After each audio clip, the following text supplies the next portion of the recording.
एक बार की बात है, गहरे समुद्र में एक जादुई राज्य था जिसके बारे में किसी ने कभी नहीं सुना था। वहां कई प्रकार के जीव रहते थे, जैसे कि समुद्री प्रजातियां और सुंदर जलपरी भी।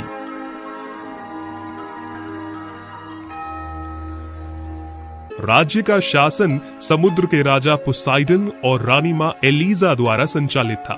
पोसाइडन की 3 बेटियां थी और एक मृतक पत्नी थी जिनसे वो बहुत प्यार करते थे। एरियल नाम की सबसे छोटी राजकुमारी, जो अभी 18 साल की हुई थी, वो उसकी सबसे खूबसूरत बेटी थी।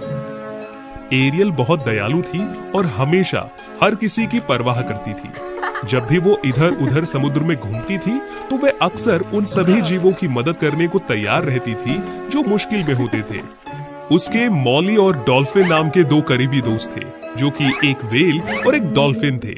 इसके अलावा उसकी माँ से विरासत में उसको मिली एक अद्भुत और लुभावनी आवाज थी। जब भी वो गाती थी, सभी प्रजातियां उसको ध्यान से सुनती थी।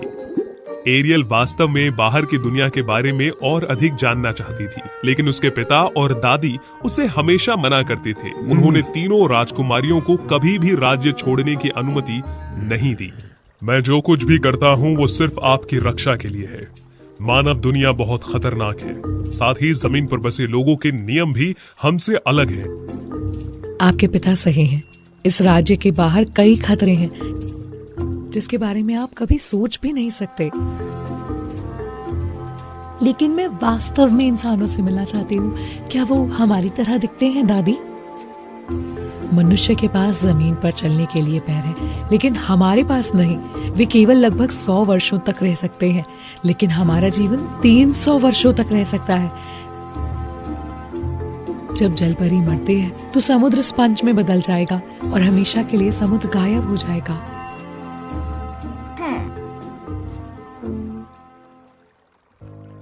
मैं वास्तव में लोगों से मिलना चाहती हूँ और मुख्य भूमि पर सुंदर दृश्य देखना चाहती हूँ। मेरा मानना है कि वे हमारी तरह दयालु होंगे।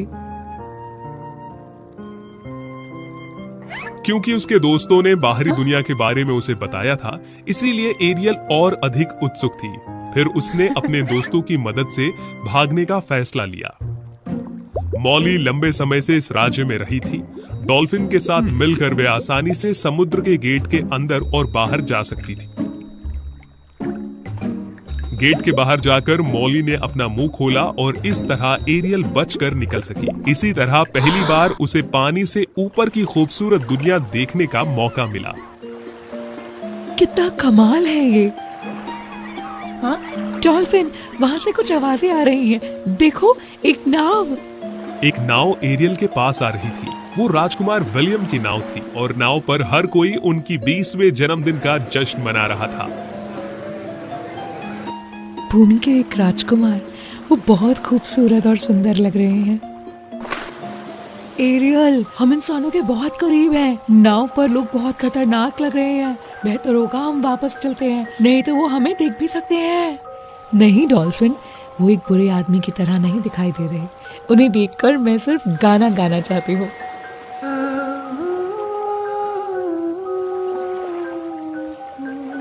इतनी मधुर आवाज सुनकर विलियम ने आश्चर्य से चारों ओर देखा। फिर उन्होंने एक सुंदर जलपरी को खूबसूरती से गाते हुए देखा। जैसे ही एरियल को ये समझ में आया, वो चिंतित हो गई और उसने गहरे समुद्र में डुबकी लगा ली। क्या मुझे चक्कर आ रहा है? बिल्कुल नहीं, वो स्पष्ट रूप से एक सुंदर लाल बालों वाली जलपरी है। वो निश्चित रूप से वही है जिसकी वो खूबसूरत आवाज है। समुद्र के नीचे एक अंधेरी गुफा थी जो राज्य से बहुत दूर नहीं थी। ये वो जगह थी जहाँ मैडलिन नाम की क्रूर समुद्री जादूगरनी रहती थी। वो पोसाइडन के महल में रहती थी, लेकिन फिर उसके द्वारा किए गए बुरे कामों के लिए उसे दूर भेज दिया गया। उसके पास ब्रेडो नाम का एक नौकर था जो कि एक क्रूर शार्क था।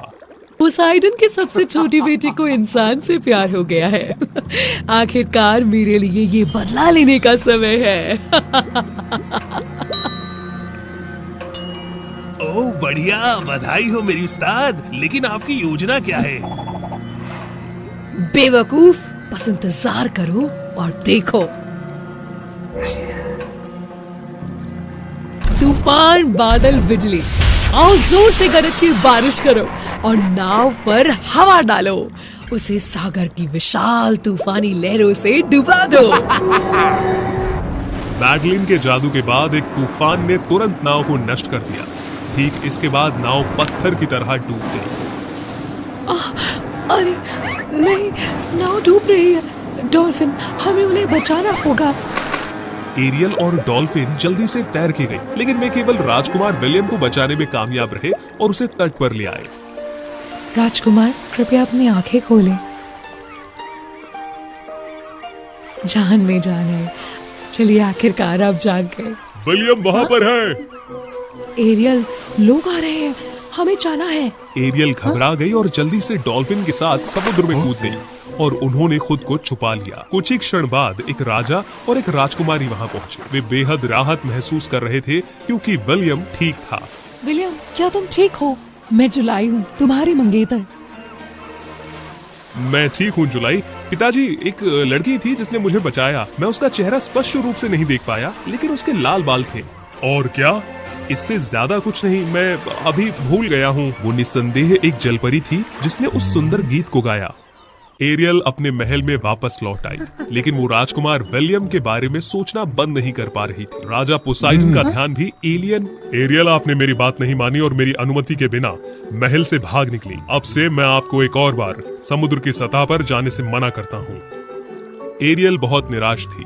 वो अब भी राजकुमार को फिर से देखना चाहती थी। जब वो डॉल्फिन को ये बता रही थी, शार्क ब्रेडो वहाँ आ गया। राजकुमारी, क्या आप दुखी हैं? क्योंकि आप राजकुमार को फिर से नहीं देख सकती? आप ही कैसे जानते हो? क्या आप मेरी मदद कर सकते हैं? एक ही व्यक्ति है जो आपको इंसान बनने में और राजकुमार के साथ होने में मदद कर सकता है। वो है जादूगरनी मैडलिन। विलियम को फिर से देखने की इच्छा के कारण एलियन तुरंत उसकी बात से सहमत हो गई। आप ऐसा नहीं कर सकते एरियल। अगर आपके पिता को इस बारे में पता चल गया तो मुश्किल पड़ जाएगी। बात करना बंद करो, तुम उसकी खुशी को नष्ट मत करो। उसके बाद एरियल ने डॉल्फिन को तसल्ली दी और ब्रैडो का पीछा किया मैडलिन की गुफा तक। जादूगरनी मैडलिन ने ये सब अपने जादुई बॉल में पहले से ही देख लिया था। सब कुछ वैसा ही हुआ जैसा मैंने उम्मीद की थी। मैं फिर से राजकुमार से मिलने के लिए इंसान बनना चाहती हूँ। क्या आप मेरी मदद कर सकते हैं? बहुत ही आसान है। मैं आपको पीने के लिए एक औषधि दूंगी जो आपकी पूंछ को इंसान के पैरों में बदल सकती है।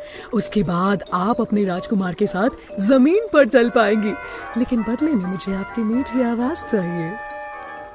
लेकिन याद रखना, अगर राजकुमार किसी और लड़की से शादी करते हैं तो आप मर जाएंगी और हमेशा के लिए समुद्र स्पंज बन जाएगा।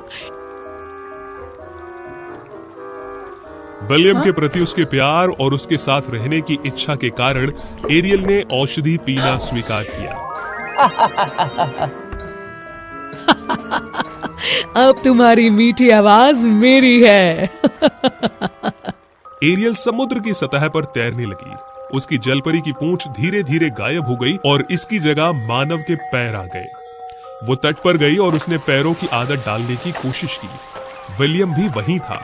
वह भी उसे खोजना चाहता था जिसने उसे एक दिन पहले बचाया। एक सुंदर लाल बालों वाली लड़की को देखकर उसने पहचान लिया और उसकी तरफ दौड़ा। हेलो, मैं राजकुमार विलियम हूँ। आप इतनी जानी पहचानी लग रही हैं, मानो हम पहले मिले हों, है ना? लेकिन एरियल के पास अब अपनी आवाज नहीं थी। वो एक भी शब्द नहीं कह सकती थी, इसीलिए सिर्फ सिर हिला रही थी। ऐसा लगता है कि ये बात करने में सक्षम नहीं है, बेचारी। यदि हाँ, तो ये वो लड़की नहीं है जिसकी मुझे तलाश है। मैं उसकी आवाज को कैसे भूल सकता हूँ? हालांकि एरियल की मदद करने और उसे अपने महल में आने देने की उसने विनती की। राजा वहाँ विलियम और राजकुमारी जुलाई की शादी की तैयारी कर रहे थे। विलियम को जुलाई से प्यार नहीं था, लेकिन उस लड़की से था जिसने उसे बचाया। लेकिन उसके अंदर अपने पिता के आदेश को ना मानने की हिम्मत नहीं थी। एरियल बहुत दुखी थी क्योंकि विलियम से वो कुछ कह नहीं सकती थी। और अगले दिन जब विलियम की शादी होगी तो उसे हमेशा के लिए समुद्री स्पंज में बदल जाना होगा। उस वक्त डॉल्फिन वापस आई और एरियल की दोनों बहनों को पूरी कहानी बताई। वो जल्दी से राजा को कुछ भी बताए बिना जादूगरनी मैडलिन की गुफा की ओर चली गई। मैडलिन, कृपया एरियल को रहने दो।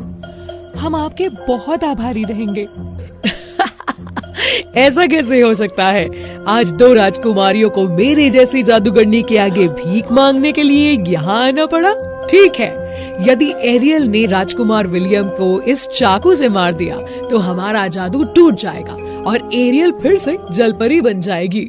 एरियल जब अपनी आखिरी सुबह पीड़ा में जीने वाली थी, तब उसकी दोनों बहनें मैडलिन के चाकू के साथ पहुंची।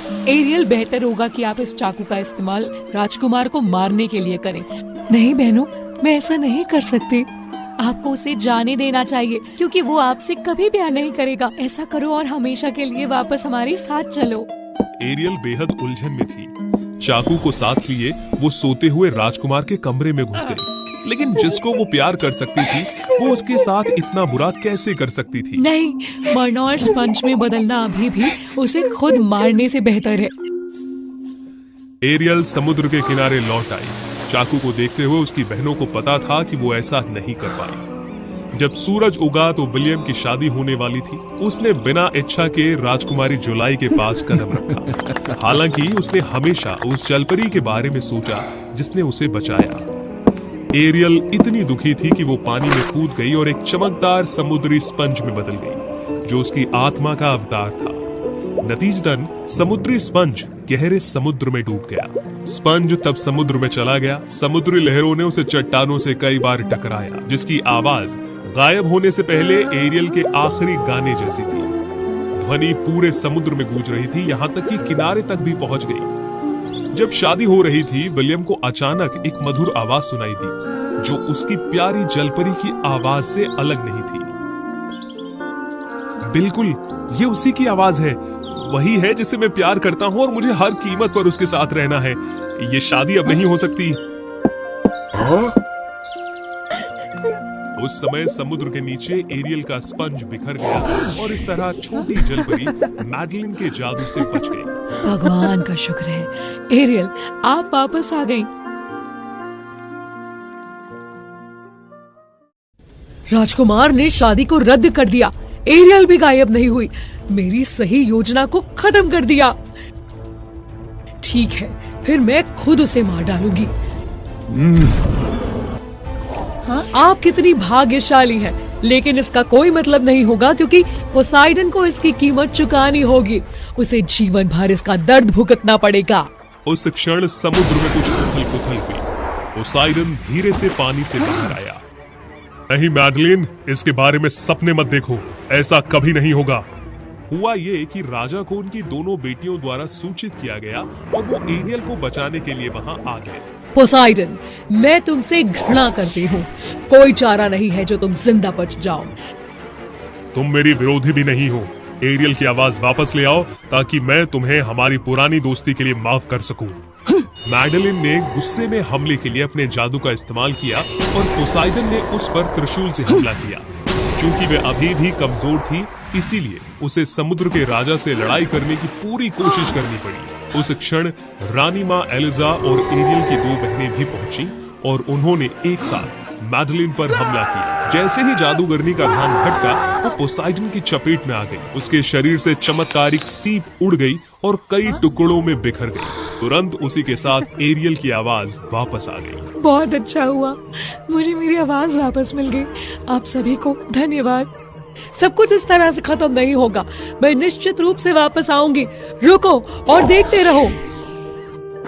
उनकी लड़ाई के ठीक बाद विलियम तट पर पहुंचा। एरियल को देखकर उसकी ओर तेजी से भागा। आखिरकार मैं आपको देख सकता हूँ, जिसने मुझे उस समय बचाया था। आपकी खूबसूरत आवाज हमेशा मेरे दिलो दिमाग में छाई रही। मेरा नाम एरियल है, मुझे पहचानने के लिए धन्यवाद। उसके जाने के बाद एरियल ने विलियम को अपने परिवार से मिलवाया ताकि वो उनसे उनकी शादी के लिए कह सके।